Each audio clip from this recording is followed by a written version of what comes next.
Know Your Candidate. Presented by Portland is Possible, broadcasted by XRAY FM. In this segment, we offer a brief background on the visionary candidates that are proudly standing and running for the acclaimed Portland Area City Council. For now, we have a candidate of District 3 that incorporates Montevilla, Belmont, and Hawthorne neighborhoods. Hi, my name is John Walker. I'm running as the most boring man in Portland because I want to make Portland city government as boring as I am. Because when things work well, they seem boring. And I am running for City Council in District 3. How do we minimize 911 response times? The way to minimize 911 response time is to increase the people available to respond to 911 calls. And that can be police, that can be emergency services, that can be fire. There's a variety of services both at the county and the city level. And the better able we are to target those services, the better the response time is. And that's one half of the equation. The other half of the equation is to reduce the need for emergent responses completely. One big problem we have in this city is homeless camping causes about 50% more of fires. And if we can reduce that, again, that would free up firefighters to respond to other different types of emergencies. So you can fix it on two ends. You can reduce the amount of 911 calls you get, and you can increase the number of people who can respond to 911 calls.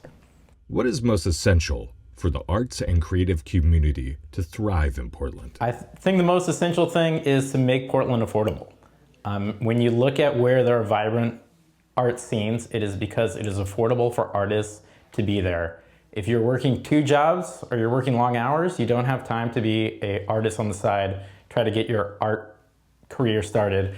If there's not cheap space to rent for either creating art or selling art or displaying art, you won't be able to get your art off the ground. And so the best thing you can do is make it more affordable. That's both make the housing more affordable, make space more affordable, and make it more affordable to do things. One thing that is great about Portland is we have made food trucks incredibly affordable.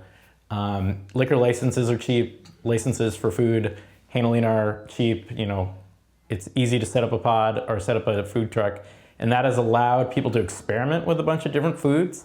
Sometimes they work, sometimes they don't, but if they do, they become a restaurant or maybe multiple restaurants that we've seen, and that's what you need, is affordability.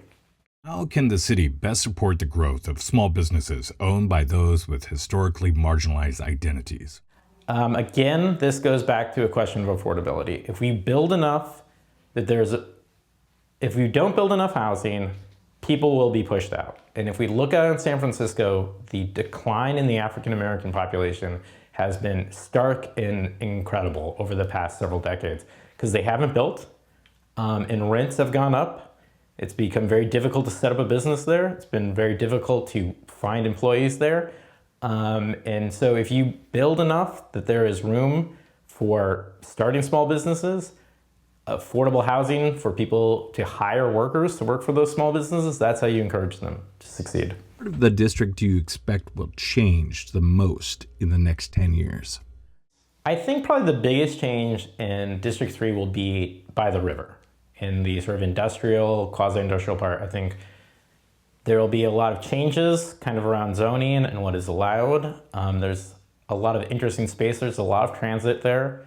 And I think the Science Center is doing a big project where they're going to redo a bunch of the waterfront and add some more housing and other things. So I think that's probably going to be the most interesting part when it comes to what's going to be changing.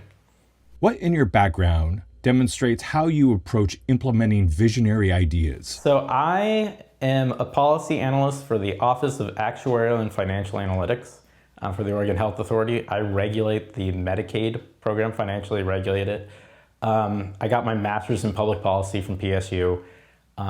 Getting down in the nitty-gritty of rewriting government contracts, rewriting government rules, seeing if programs are working, making them stay and commit to what they were said to be doing, that is my day job. And I think that is what's been lacking in Portland, is people really understand how to make things that sound like a good idea actually operationalize. And when we hire a nonprofit or a for-profit company to do something and we get a contract with them, we actually make sure they deliver on it. Lightning round. If you couldn't live in Portland, where would you want to live?